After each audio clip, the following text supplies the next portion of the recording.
Hello everyone. आज हम सभी महाद्वीपीय विस्थापन सिद्धांत कॉन्टिनेंटल ड्रिप थ्योरी के बारे में जानेंगे। तो कॉन्टिनेंटल ड्रिप थ्योरी यानी कि महाद्वीपीय विस्थापन सिद्धांत के बारे में जानने से पहले हम यह जानते हैं कि उसे किसने प्रस्तुत किया था। तो महाद्वीपीय विस्थापन सिद्धांत को अल्फ्रेड वेगनर ने प्रस्तुत किया था। अल्फ्रेड वेगनर जर्मनी के रहने वाले थे।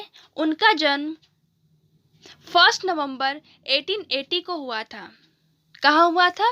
बर्लिन में, जो कि जर्मनी में है।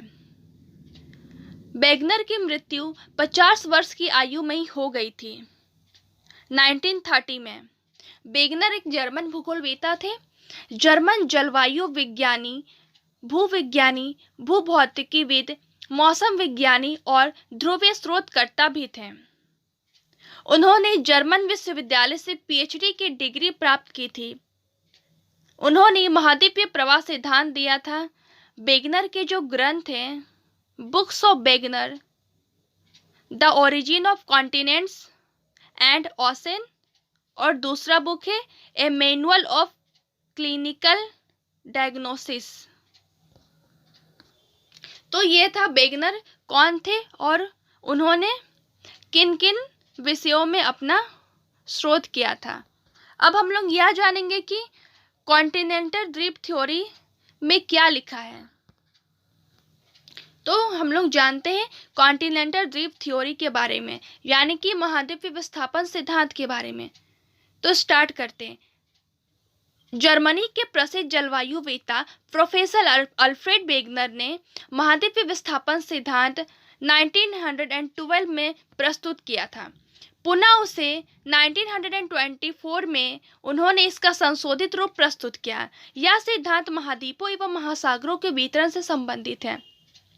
इस सिद्धांत के अनुसार सभी महाद्वीप अंतिम कार्बोनिफेरस युग से पहले एक विशाल भूखंड में जुड़े हुए थे, जिसको उन्होंने पेंजिया का नाम दिया। इस पेंजिया को चारों ओर से एक विशाल महासागर घेरे हुए थे, जिसे इन्होंने पैंथालासा कहा, जिसका अर्थ उन्होंने जल बतलाया है। उन्होंने यह भी बतलाया कि पृथ्वी के भूपर्पट्टी मेंटल के ऊपर बिना अवरोध के तैर रहा है।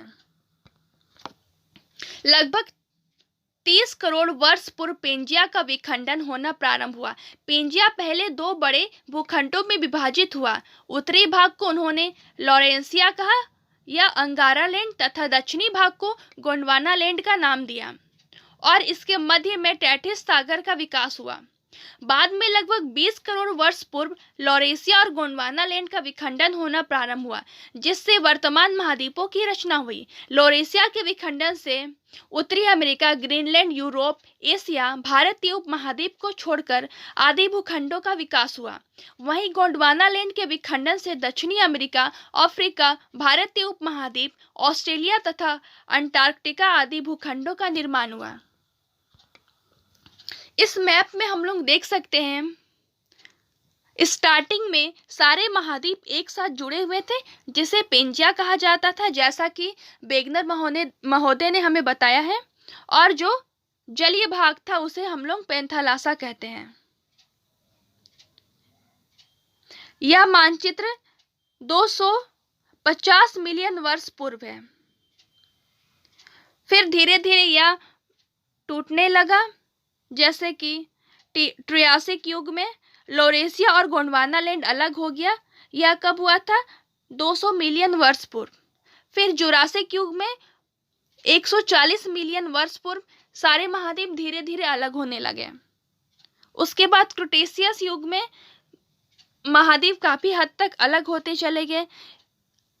उसके बाद हम लोग 65 मिलियन वर्ष पूर्व देख सकते क्रिटेशियस युग में महाद्वीप अलग हो रहे। उसके बाद वर्तमान में हम लोग मानचित्र विश्व का देखते हैं, वो वर्तमान में अब ऐसा दिख रहा है। तो क्या हुआ कि पेंजिया जो हम लोग कहते थे सारे महाद्वीप एक साथ जुड़े हुए थे, वो धीरे धीरे अलग होते होते 7 महाद्वीप में बट गए। तो वेगनर का महाद्वीप विस्थापन सिद्धांत इसी पर दिया गया है कि किस प्रकार जो महाद्वीप एक साथ जुड़े हुए थे और जो महासागरीय भाग जो थे वो किस तरह से अलग होते चले गए, और जो वर्तमान हम लोग विश्व का मानचित्र देख रहे हैं वह पहले ऐसा नहीं था। पहले सारे महाद्वीप एक साथ जुड़े हुए थे, परंतु अब सारे महाद्वीप अलग हो गए हैं। अब हम लोग देखते हैं महाद्वीपों के प्रवाह के लिए उत्तरदायी शक्तियां। वेगनर से पेंजिया के विभिन्न भागों के विस्थापन के लिए निम्नलिखित 2 शक्तियों को उत्तरदायी माना है।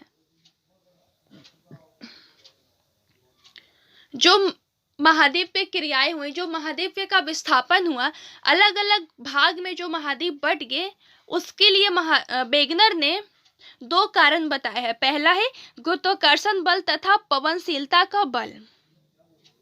वेगनर के अनुसार महाद्वीप अपेक्षाकृत कम घनत्व वाले सियाल के बने हुए हैं और वह अधिक घनत्व वाली सीमा पर स्वतंत्र रूप से तैर रहे हैं।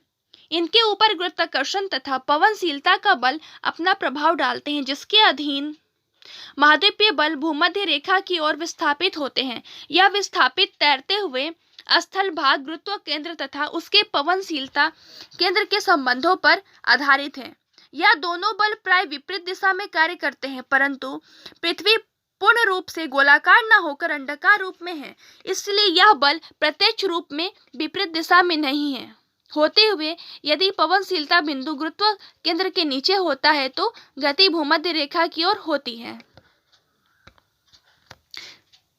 दूसरा कारण है ज्वारीय बल। वेगनर के अनुसार महाद्वीपों के विस्थापन के लिए दूसरा कारण ज्वारीय बल था। सूर्य तथा चंद्रमा के गुरुत्वाकर्षण शक्ति के कारण पृथ्वी पर ज्वारीय बल उत्पन्न होता जाता है। वेगनर की मान्यता है कि जब चंद्रमा की घूर्णन गति तीव्र रही होगी, उस समय यह बल भी अधिक प्रबल रहा होगा। पृथ्वी पश्चिम से पूर्व दिशा में घूर्णन करती है, जिसमें ज्वारीय शक्ति व्यवधान उत्पन्न करती है, जिसके फलस्वरूप महाद्वीपीय भाग घूर्णन में पृथ्वी का साथ नहीं दे पाते तथा पीछे छूट जाते हैं तथा पश्चिम से की ओर विस्थापित हो जाते हैं। इस प्रकार ज्वारीय शक्ति के अधीन उत्तरी तथा दक्षिणी अमेरिका पश्चिम दिशा में खिसकने लगे तथा गुरुत्वाकर्षण बल तथा पवनशीलता बल के संयुक्त प्रभाव के कारण बहुत से भाग भूमध्य रेखा की ओर खिसकने लगे हैं। वेगनर के अनुसार कार्बोनिफेरस युग में पेंजिया की टूटने की प्रक्रिया शुरू हुई। उत्तर में स्थित गोंडवाना लैंड एक दूसरे के निकट आ गए, जिससे टैथिस सागर का आकार छोटा होता गया। उत्तरी तथा दक्षिणी अमेरिका के पश्चिमी दिशा में खिसकने के कारण अटलांटिक महासागर लगभग 1000 किलोमीटर चौड़ा हो गया था। प्रायद्वीपीय भारत के उत्तर की ओर खिसकने सहित महासागर का विस्तार भी अधिक हुआ। वेगनर के अनुसार सारा विस्थापन अफ्रीका के संदर्भ में हुआ। उस समय दक्षिणी ध्रुव अफ्रीका में नटाल के निकट था। वेगनर की मान्यता है कि भूमध्य रेखा तथा ग्रहों की स्थिति में भी पर्याप्त अंतर हुआ है, जो कि स्थिति में परिवर्तन की प्रक्रिया को वेगनर ने ध्रुवों का भ्रमण की संज्ञा दी है। सिल्योरिन युग में भूमध्य रेखा सर्वाधिक उत्तर में ही था और वह नॉर्वे के उत्तर से होकर गुजरती थी। कार्बोनिफेरस युग में भूमध्य रेखा ब्राजील तथा यूरेशिया के मध्य में स्थित होकर जाती थी तथा टर्सरी युग में वर्तमान अल्पाइन पर्वत क्षेत्र से होकर गुजरती थी। वेगनर जो अपना महाद्वीप विस्थापन सिद्धांत प्रस्तुत किए थे, उसके पक्ष में अनेक बिंदु प्रकाशित किए गए हैं। फर्स्ट है साम्य स्थापना, सेकंड है भूवैज्ञानिक समानता, थर्ड है वलित पर्वतों का निर्माण, फोर्थ है पूरा जलवायु प्रमाण, फिफ्थ है पूरा जीवाश्मी प्रमाण, सिक्स्थ है जंतुओं का व्यवहार, सेवेंथ है विश्व में कोयले का वितरण। जैसे कि हम इस मैप में देख सकते हैं, जो भी वेगनर ने प्रमाण दिया था, सारे महाद्वीप एक साथ जुड़े हुए हैं, जो धीरे धीरे अलग होते हुए दिख रहे हैं। इससे हम लोग देख सकते हैं जैसे दक्षिणी अमेरिका और अफ्रीका साथ में जुड़े हुए थे, अब वो अलग हो गए हैं। उत्तरी अमेरिका और यूरेशिया यानी कि यूरोप और एशिया का भाग, ये दोनों महाद्वीप जब पेंजिया एक साथ था तब सारे महाद्वीप जुड़े हुए थे। अब इस दूसरे मानचित्र में हम लोग देख सकते हैं कि उत्तरी अमेरिका और यूरेशिया अलग हो गए हैं।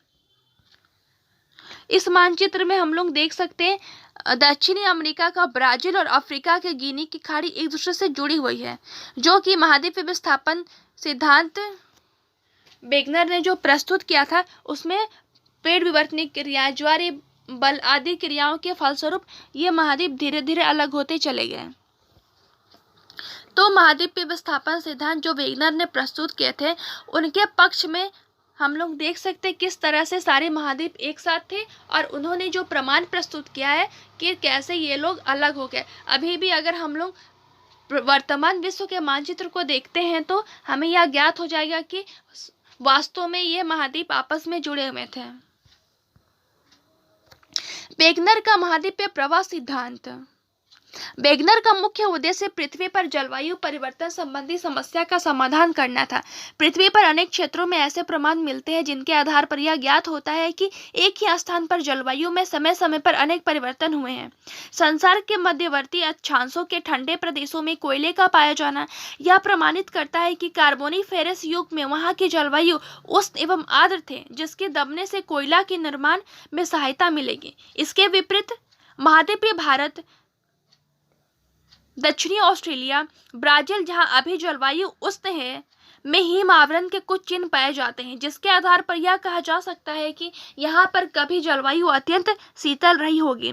जलवायु संबंधी इन विभेदों को ढूंढना ही वेगनर का मुख्य उद्देश्य था। सामान्यतः इन विभेदों को दो रूपों में स्पष्ट किया जा सकता है। फर्स्ट, स्थल भाग तो स्थिर रहे जबकि जलवायु कटिबंधों में परिवर्तन होता रहा, जिस कारण किसी स्थान पर कभी शीत, कभी उष्ण तथा कभी शुष्क या आर्द्र जलवायु का विस्तार होता रहा। थर्ड, जलवायु कटिबंध स्थिर रहे और स्थल भागों का एक स्थान से दूसरे स्थान तक स्थानांतरण होता रहा। वेगनर को जलवायु कटिबंध में परिवर्तन होने का कोई प्रमाण नहीं मिला था। उसने जलवायु विभेदों की व्याख्या करने के लिए दूसरी संकल्पना के अनुसार महाद्वीपीय विस्थापन को अपने सिद्धांत का आधार बनाया।